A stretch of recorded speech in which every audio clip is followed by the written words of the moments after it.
Okay friends, next we see the chapter 6 जो हमने last time start किया था, but due to the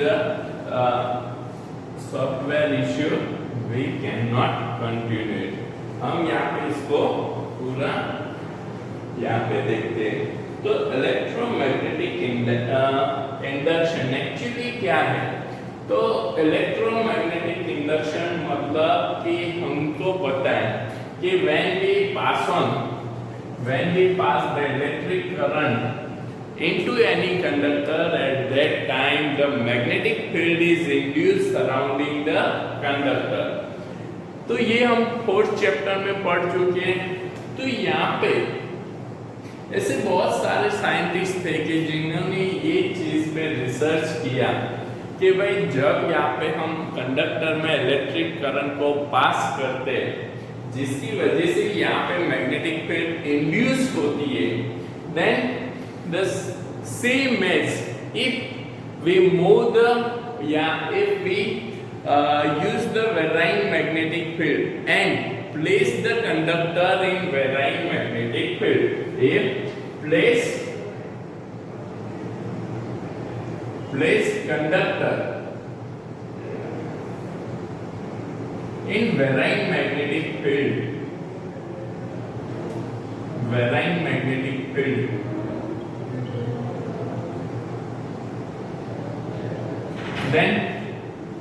then the EMF, then the current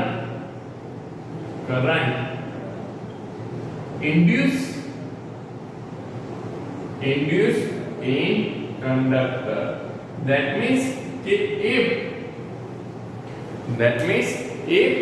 we place the conductor in varying magnetic field, then the current induced in a conductor। मतलब जो हमने fourth chapter में पढ़ा था कि if we pass the current through the conductor, then the magnetic field is induced around the conductor, and if we place the conductor in a varying magnetic field, at that time the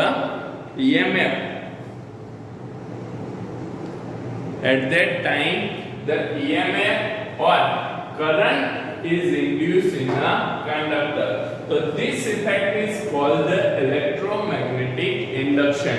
कि magnetic field से जब हमको EMF मिलता है या current मिलता है, इस इफेक्ट को हम क्या कहते हैं? इसको हम कहते हैं इलेक्ट्रोमैग्नेटिक इंडक्शन। तो सबसे पहले इस पे फैराडे और हेनरी नाम के साइंटिस्ट थे, इन्होंने सबसे पहले इस पे रिसर्च किया। इन्होंने वहां पे समझा, कुछ एक्सपेरिमेंट परफॉर्म किए और उस पे से उन्होंने कुछ कंक्लूजन निकाला कि if we place the conductor then the in a varying magnetic field, then the current is induced in a conductor। तो इसको हम बोलते हैं, ये एक्सपेरिमेंट सबसे पहले फैराडे नाम के माइकल फैराडे ने किए थे इन 1830।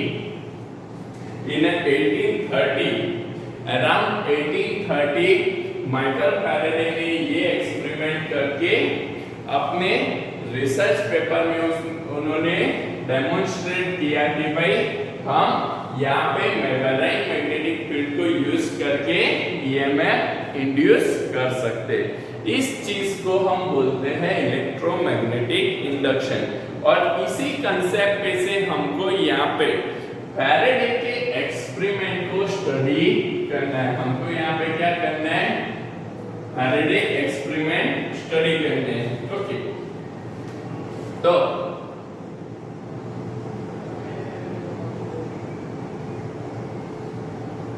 फैराडे एक्सपेरिमेंट, अब यहाँ पे फैराडे एक्सपेरिमेंट है। फैराडे एक्सपेरिमेंट, 3 एक्सपेरिमेंट हमको यहाँ पे थोड़ा आपको ये प्रिपेयर नहीं करना है, सिर्फ अंडरस्टैंड करना है। और अंडरस्टैंड होना बहुत जरूरी है। जब हमको अंडरस्टैंड होगा तभी हम ये चैप्टर में कुछ समझ पाएंगे। तो यहाँ पे पहला एक्सपेरिमेंट है,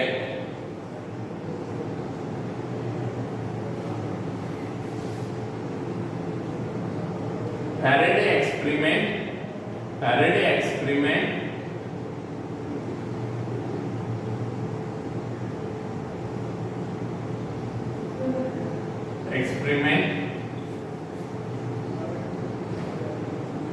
for the bar magnet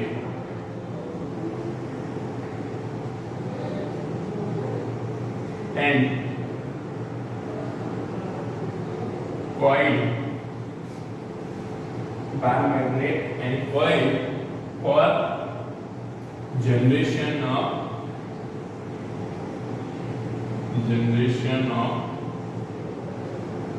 electric current। अब यहाँ पे ये एक्सपेरिमेंट जैसे मैंने यहाँ पे स्टेटमेंट लिखा है सेम एज अगर हम यहाँ पे समझे कि यहाँ पे हमने एक कॉइल यूज किया है, ओके।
Okay, तो यहाँ पे here we can see the apparatus of the Faraday first experiment in which Faraday used the one bar magnet and one conducting coil. Okay, this one is a bar magnet,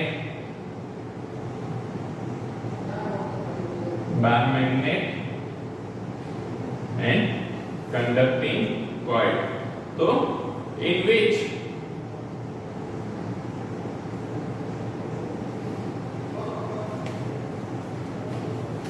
so here as shown in the experiment, Faraday first placed the coil and placed one bar magnet in front with each other. दोनों को coil और magnet को Faraday ने क्या किया, एक दूसरे के सामने रख दिया। तो जैसे ही यहाँ पे दोनों एक दूसरे के सामने रखे, Faraday ने यहाँ पे गैल्वेनोमीटर में ऑब्जर्व किया पर there are no any deflection in a galvanometer. यहाँ पे Faraday ने मैग्नेट को प्लेस तो कर दिया पर कॉइल में से कोई भी करंट फ्लो नहीं हो रहा है। Current in a coil is zero, that means the deflection in a galvanometer is also zero.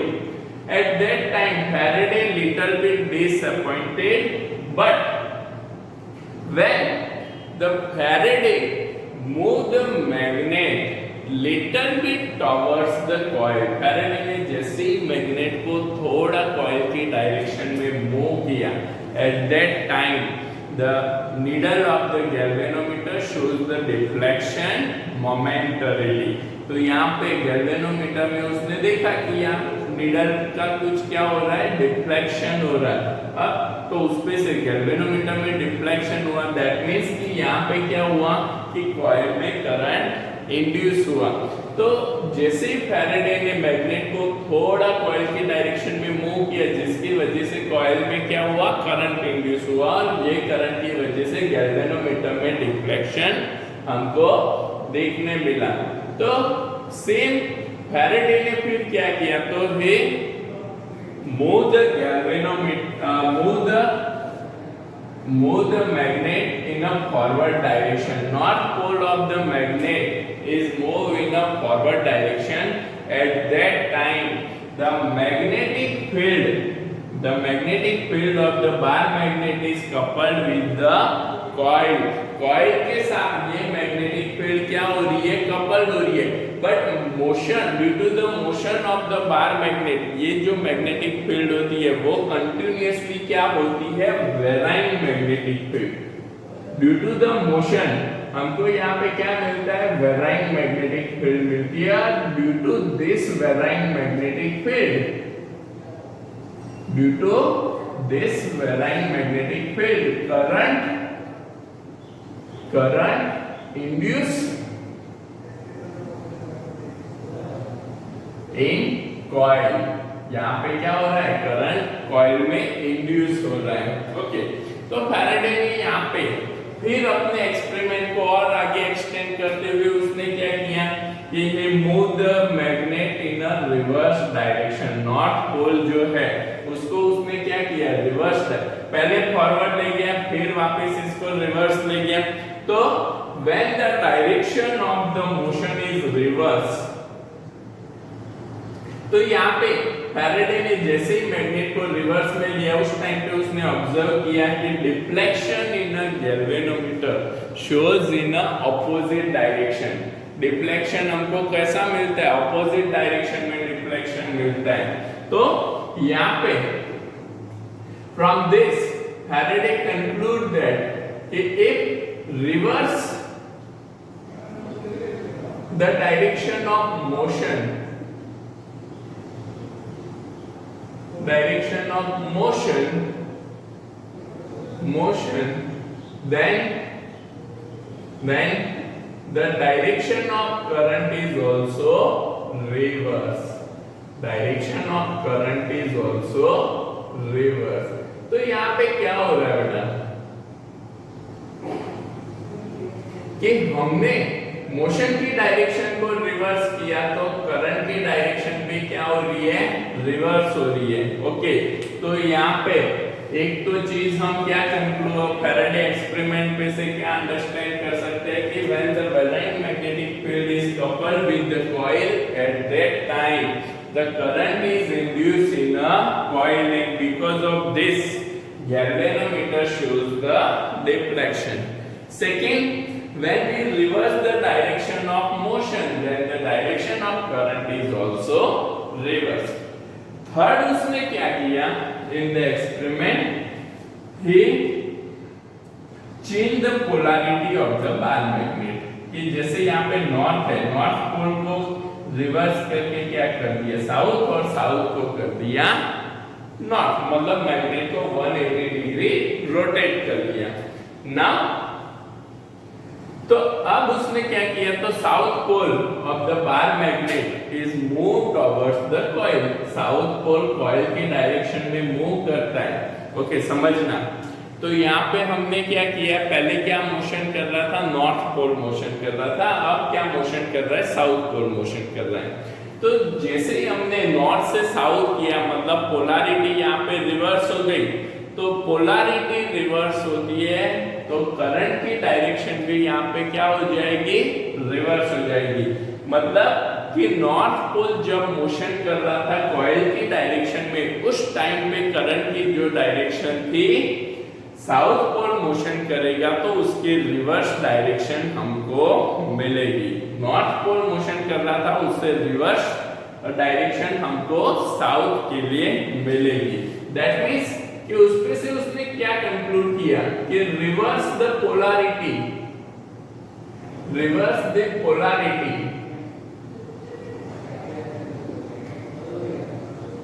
Of bar magnet, then the direction is also reverse, direction भी क्या हो रही है, रिवर्स हो रही है।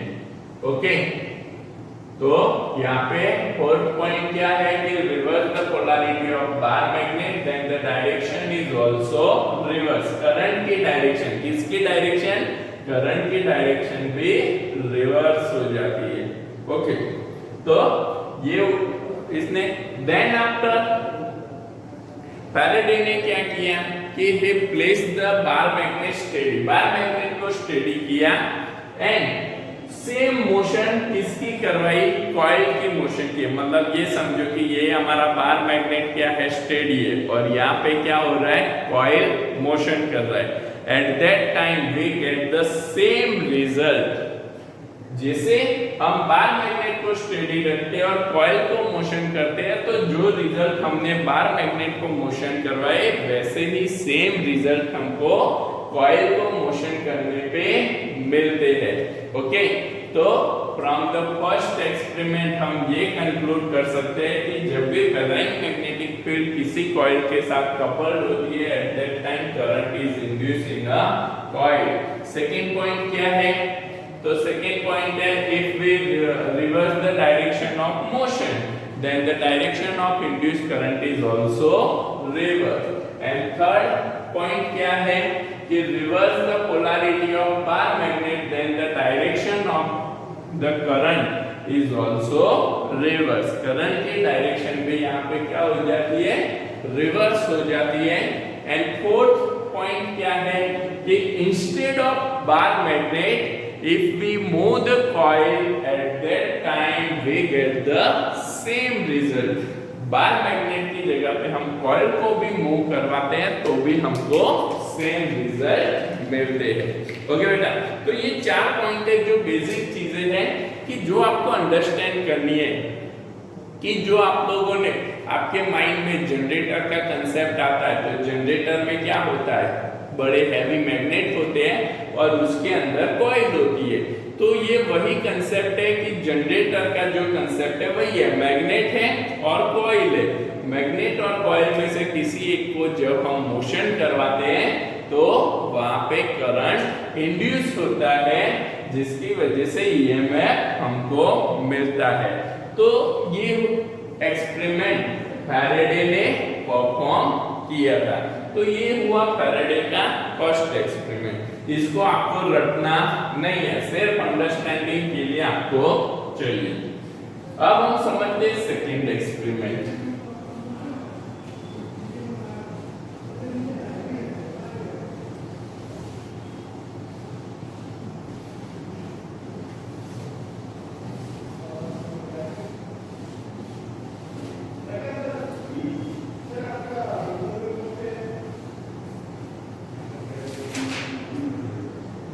ओके, सेकेंड एक्सपेरिमेंट हम यहाँ पे समझे।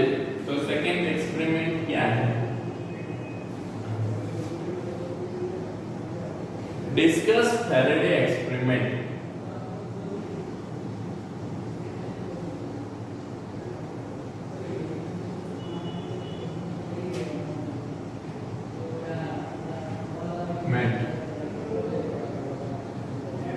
For the two coils,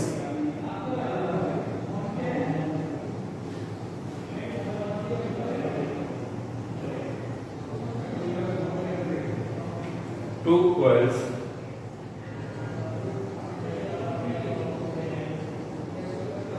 coils for generation of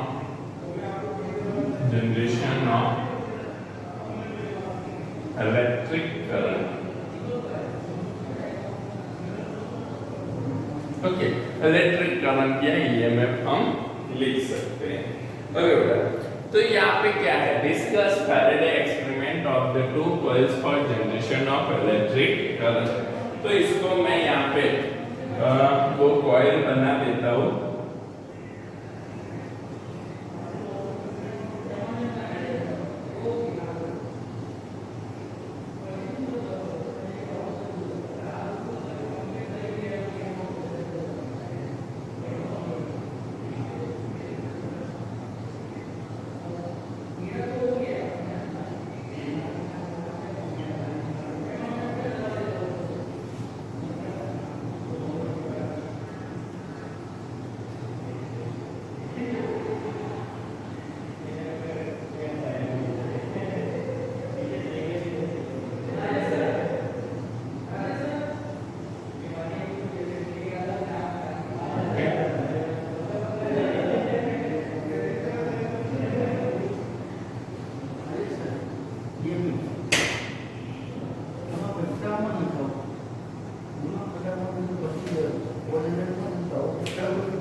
बोलो number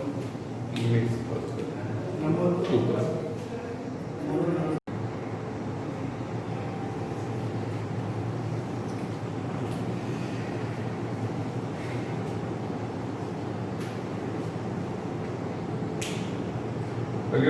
here we consider the two coil. दो कॉइल हमने यहाँ पे लिए थे। एक कॉइल के साथ मैंने क्या किया है, तो एक कॉइल के साथ मैंने बैटरी कनेक्ट की है। ये इसको हम C1 कॉइल बोल देते हैं, ये C2 कॉइल है। तो C1 coil is connected with galvanometer.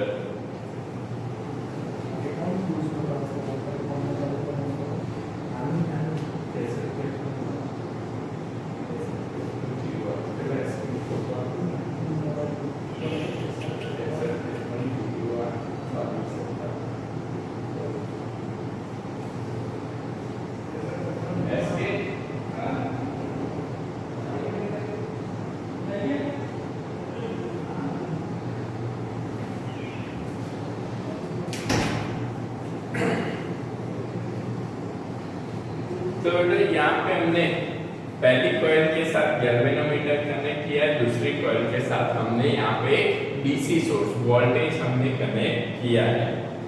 तो in this when the current is flowing in a coil 2, जैसे सेकेंड कॉइल में करंट फ्लो होता है, तो यहाँ पे क्या होगा बेटा, तो करंट फ्लो होने की वजह से यहाँ पे in the second coil C2 coil current is due to the current in a C2 coil magnetic field is induced due to current in C2 coil। हमने ये करंट कहां से आया, तो एक्सटर्नल बैटरी जो हमने कनेक्ट की है उससे। तो यहाँ पे C2 कॉइल में जैसे ही करंट फ्लो होता है तो magnetic field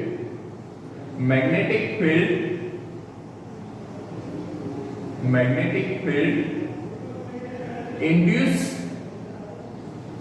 in a coil। C2 coil में मैग्नेटिक फील्ड इंड्यूस होती है and this magnetic field is coupled with the C1 coil। और ये मैग्नेटिक फील्ड किसको कपल्ड होती है, C1 coil को कपल्ड होती है। And because of this magnetic field, ये जो मैग्नेटिक फील्ड है, ये मैग्नेटिक फील्ड वहां पे जैसे हम यहाँ पे फिगर में देख रहे हैं, तो ये मैग्नेटिक फील्ड C1 कॉइल के साथ कपल्ड होती है।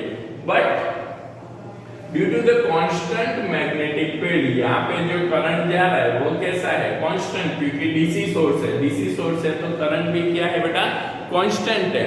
तो due to the constant current in a C2 coil the steady magnetic field is induced। यहाँ पे कौन सी steady magnetic field induce होती है, and steady magnetic field is coupled with the C1 coil। That's why there are no current in a C1 coil। जैसे दोनों steady है, C1 और C2 coil steady है, तो यहाँ पे कोई भी करंट इंड्यूस नहीं हो रहा है ना। अब हम क्या करते हैं, तो जैसे हमने फर्स्ट एक्सपेरिमेंट में देखा, तो हमने वहां पे क्या किया था, तो बार मैग्नेट को मोशन करवाया, फिर बाद में कॉइल को मोशन करवाया। Same as in this experiment we can also move the C2 coil and C1 coil. C2 coil को हम मूव करवाते हैं और C1 कॉइल को यहाँ पे स्टेडी रखते हैं। तो because of motion of C2 coil the varying magnetic field is coupled with the C1 coil. तो due to motion of C2 coil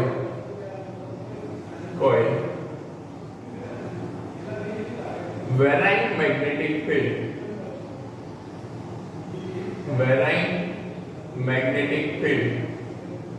is coupled with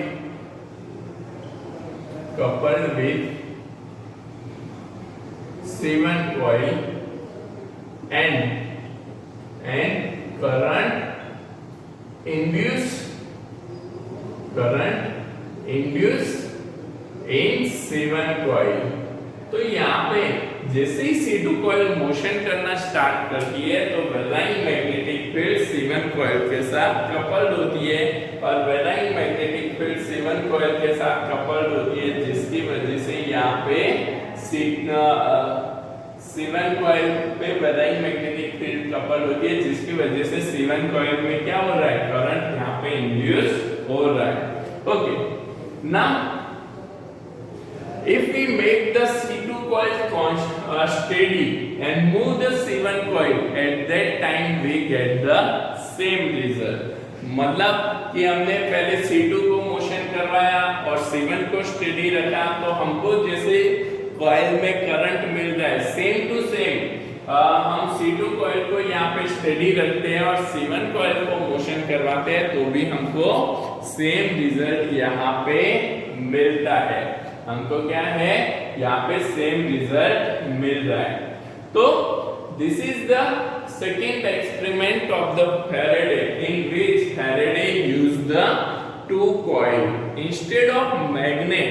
Here Faraday used the coil and battery source. उसने क्या किया है, battery source यहाँ पे use किया है। Okay, तो this one is the second experiment. Okay, simple सा है, दो कॉइल लो, दो कॉइल में एक में गैल्वेनोमीटर कनेक्ट करो, दूसरे में डीसी सोर्स कनेक्ट करो और दोनों को मोशन करवाओ।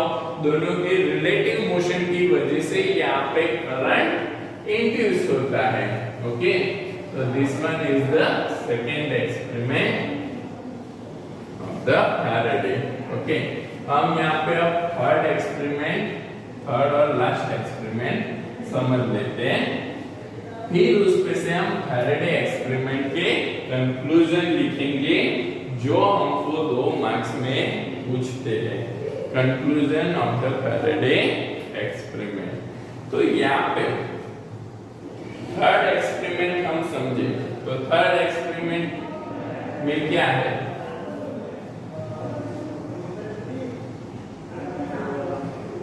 डिस्कस या show that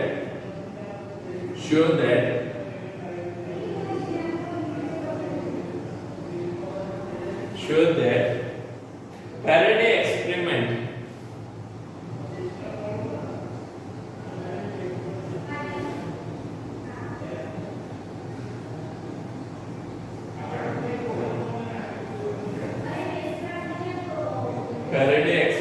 which shows the Faraday experiment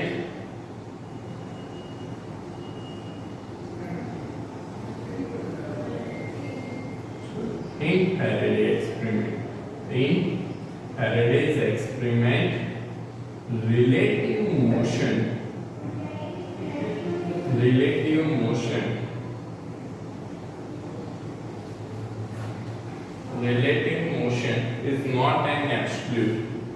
is not an absolute requirement, not an absolute requirement for electromagnetic induction, for electromagnetic induction। Okay, कि भाई जैसे हमने आगे के 2 एक्सपेरिमेंट में समझा कि भाई यहाँ पे दोनों एक्सपेरिमेंट में क्या हो रहा था, तो दोनों एक्सपेरिमेंट में यहाँ पे कॉइल की मोशन रिक्वायर्ड थी। जब कॉइल मोशन करता था उस टाइम पे due to the motion of the coil वेलाइन magnetic field is coupled with the coil and वेलाइन magnetic field is coupled with the coil and current is induced in a coil. Coil में क्या हो रहा था, current induce हो रहा था। इन अ थर्ड एक्सपेरिमेंट हम यहाँ पे क्या करते हैं, तो here we connect the DC source with the push button switch या here we use the switch S. Okay, ये क्या है, स्विच है, और ये हमारा डीसी सोर्स है। तो यहाँ पे हमने क्या किया है, तो दोनों कॉइल में देखो, तो जैसे हमने आगे देखा था, तो आगे हमने यहाँ पे C2 कॉइल को सिर्फ ओनली डीसी बैटरी कनेक्ट की थी। C2 कॉइल में क्या था, ओनली डीसी बैटरी थी, ओके। और C1 coil is connected with the galvanometer. C1 coil यहाँ पे गैल्वेनोमीटर के साथ कनेक्ट थी। तो जैसे ही हमने यहाँ पे थर्ड एक्सपेरिमेंट में देखते हैं, तो हमने सेकेंड से थर्ड एक्सपेरिमेंट में क्या किया, तो C2 कॉइल के साथ हमने यहाँ पे एक स्विच को कनेक्ट कर लिया है ना। जिसे हम यहाँ पे स्विच को ऑन ऑफ करते हैं, तो because of the momentary change in a current, जैसे स्विच को हम यहाँ पे ऑन ऑफ कर रहे हैं, तो यहाँ पे जो करंट फ्लो हो रहा है, ये करंट क्या हो रहा है, चेंज हो रहा है कंटिन्यूअसली। यहाँ पे करंट क्या हो रहा है, चेंज होता है। स्विच को आप ऑन करो, स्विच को ऑफ करो, ऑन करो, ऑफ करो, करंट इंस्टेंटली जीरो और इंस्टेंटली मैक्सिमम नहीं हो सकता है। करंट धीरे धीरे इंक्रीज होता है और फिर डिक्रीज होता है, ओके। जैसे स्विच ऑन किया तो करंट वहां पे इंक्रीज हो रहा है, जैसे स्विच ऑफ किया तो करंट वहां पे डिक्रीज होता है। तो फैराडे ने क्या किया, तो he continuously on off the switch. अब जैसे उसने कंटिन्यूअसली स्विच को ऑन ऑफ किया, because of this current in a C2 coil is varying. यहाँ पे जो करंट फ्लो हो रहा है वो क्या हो रहा है, वेरी हो रहा है। अब करंट वेरी होगा तो यहाँ पे जो मैग्नेटिक फील्ड इंड्यूस होगा, तो उसकी वजह से यहाँ पे क्या होगा, तो करंट वेरी हो रहा है तो मैग्नेटिक फील्ड भी वेरी होगा। मैग्नेटिक फील्ड भी यहाँ पे क्या हो रहा है, वेरी हो रहा है। अब मैग्नेटिक फील्ड यहाँ पे वेरी हो रहा है, ठीक है। तो C2 कॉइल में जो मैग्नेटिक फील्ड यहाँ पे इंड्यूस हुआ, वो मैग्नेटिक फील्ड क्या हुआ, वेरी हुआ।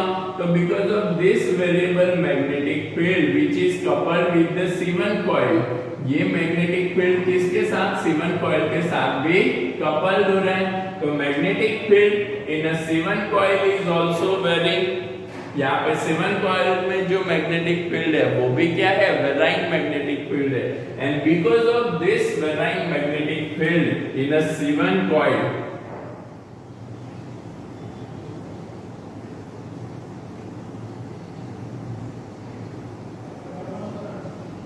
Varying magnetic field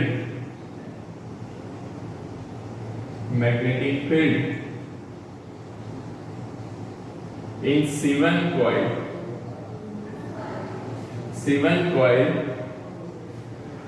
current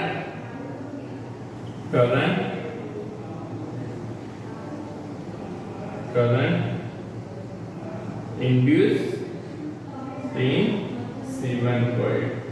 C1 coil में क्या हो रहा है, करंट इंड्यूस हो रहा है, ओके बेटा।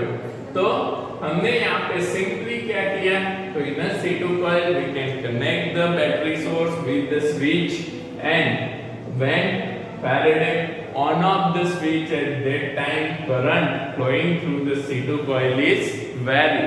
करंट वेरी हो रहा है तो मैग्नेटिक फील्ड भी कैसा होगा, वेरिएबल मैग्नेटिक फील्ड होगा। And variable magnetic field of the C2 coil is coupled with the C1 coil, and because of this variable magnetic field current is induced in a C1 coil। तो हमने यहाँ पे क्या रखा, दोनों coil कैसे है, स्टेडी है। दोनों कॉइल क्या है, स्टेडी है। आपने ऑब्जर्व किया यहाँ पे दोनों कॉइल हमने स्टेडी रखी है। फिर भी C1 कॉइल में क्या हो रहा है, फिर भी C1 कॉइल में करंट इंड्यूस होता है और यहाँ पे कुछ EMF डेवलप होता है C1 कॉइल में। That's why we can say that कि in a Faraday experiment relative motion is not an absolute requirement। कि भाई Faraday experiment में ऐसा जरूरी नहीं है कि आपको कॉइल को मोशन करवाना जरूरी है। आप कॉइल को और मैग्नेट को मोशन नहीं करवाते, बट आपका जो मैग्नेटिक फील्ड है वो magnetic field variable magnetic field है। कंडीशन क्या है, कंडीशन क्या है कि वेरिएबल मैग्नेटिक फील्ड यहाँ पे होना चाहिए। जैसे ही कोई भी कंडक्टर और कोई भी कॉइल के साथ वेरिएबल मैग्नेटिक फील्ड कपल्ड होता है तो because of this variable magnetic field current is induce in a coil. Coil में यहाँ पे करंट इंड्यूस होता है। ओके, तो this one is a Faraday third experiment. तो हमने यहाँ पे 3 एक्सपेरिमेंट फैराडे के ऑब्जर्व किए, एक्सपेरिमेंट 1, एक्सपेरिमेंट 2 और एक्सपेरिमेंट 3। ये तीनों एक्सपेरिमेंट सिर्फ आपकी अंडरस्टैंडिंग के लिए है, रटना नहीं है। ओके, बट ये तीनों एक्सपेरिमेंट पे से हम क्या कंक्लूड करते हैं? ओके, फैराडे ने तीनों एक्सपेरिमेंट पे से क्या कंक्लूड किया वो चीज आपको यहाँ पे याद रखनी है और वो हमको क्वेश्चन 2 मार्क्स में पूछा जाता है। ओके, वो क्वेश्चन हमारा 2 मार्क्स में आता है, conclusion of the Faraday experiment. Okay, वो ध्यान में रखने। 4 कंक्लूजन है, 4 कंक्लूजन आपको ध्यान में रखने हैं। या रिजल्ट्स ऑफ फैराडे एक्सपेरिमेंट भी कहते हैं, उसको हम क्या कहते हैं? रिजल्ट्स या conclusion. Results of Faraday experiment.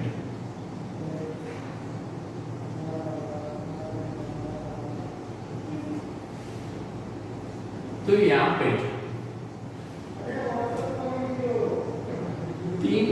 4 result है, 4 रिजल्ट हम यहाँ पे देखते हैं। तो पहला रिजल्ट है the relative motion between the magnet and the coil is responsible for generation of electric current in a coil. तो the relative motion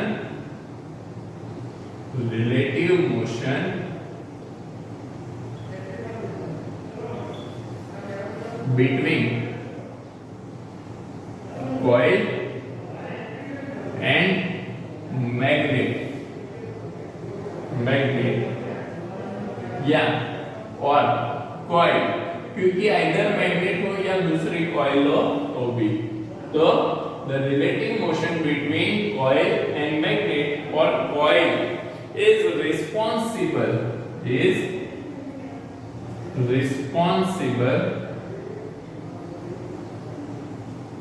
for electric current या for generation of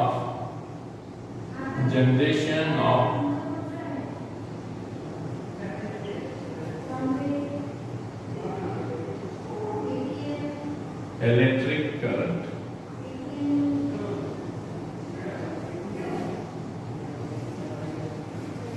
सेकेंड, तो पहला तो क्या है कि भाई रिलेटिव मोशन होती है, तो रिलेटिव मोशन हो रही है तो यहाँ पे करंट जनरेट होता है।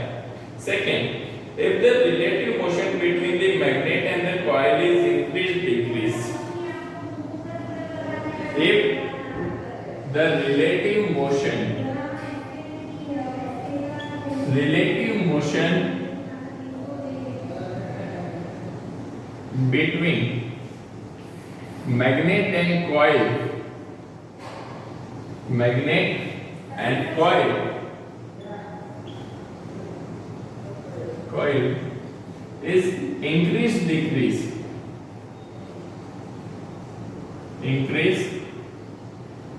magnet and coil is increase decrease,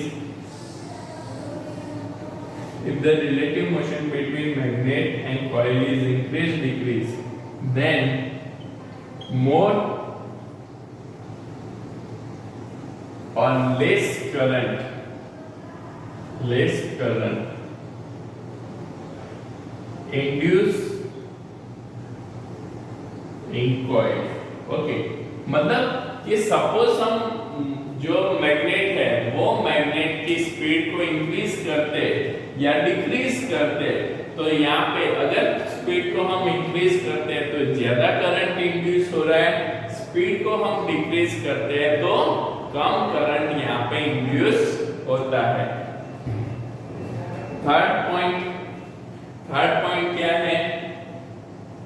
तो the direction of induce current is reverse, जो हमने अभी ऑब्जर्वेशन में लिखा था the direction of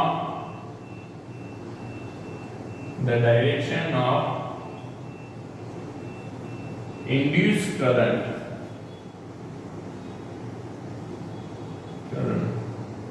is reverse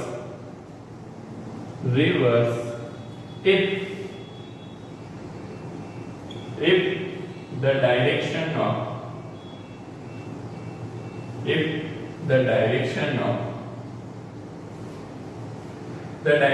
induced current is reverse if the direction of motion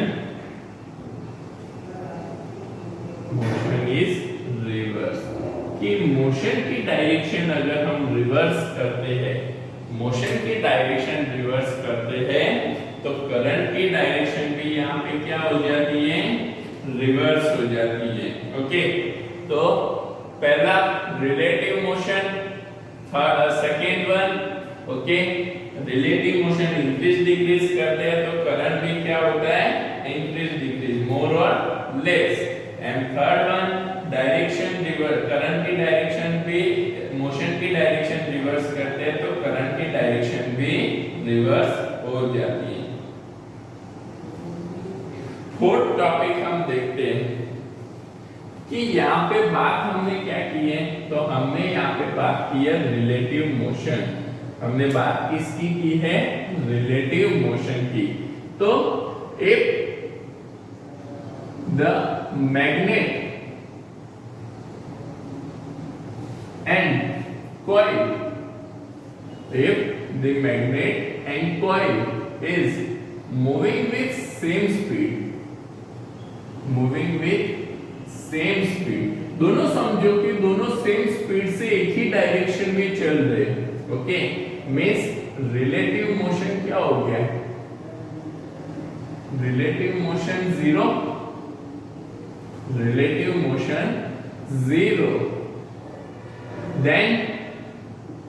then there is no current induced in coil। कि भाई जब भी रिलेटिव मोशन जीरो हो जाता है, रिलेटिव मोशन जीरो कब होगा? तो रिलेटिव मोशन जीरो कब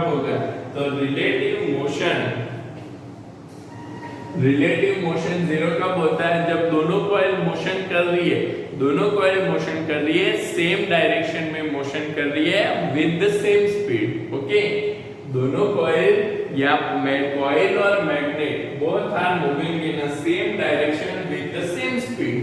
eight that time the relative motion is zero, then there is no current induced in a coil। coil में कोई भी current induced नहीं होता है। ओके, तो this one is the Faraday experiment and result of the Faraday experiment. ये result के चारों पॉइंट आपको नोटबुक में लिखने हैं और ये चारों पॉइंट याद रखने जो हमको एग्जाम में पूछे जाते हैं। एक्सपेरिमेंट बेटा याद रखने की जरूरत नहीं है, सिर्फ एक्सपेरिमेंट आपको अंडरस्टैंडिंग के लिए चाहिए। ओके, तो आज हम इतना रखते हैं। फैराडे एक्सपेरिमेंट आप एक बार अच्छे से समझ लो तो आगे की चीजें समझ में आएगी। नेक्स्ट हम कल मैग्नेटिक फ्लक्स, फैराडे लॉ और लेंज लॉ स्टडी करेंगे। ओके, तो आज के लिए इतना। ये रिजल्ट एक बार नोटबुक में लिख देना। Okay, thank you.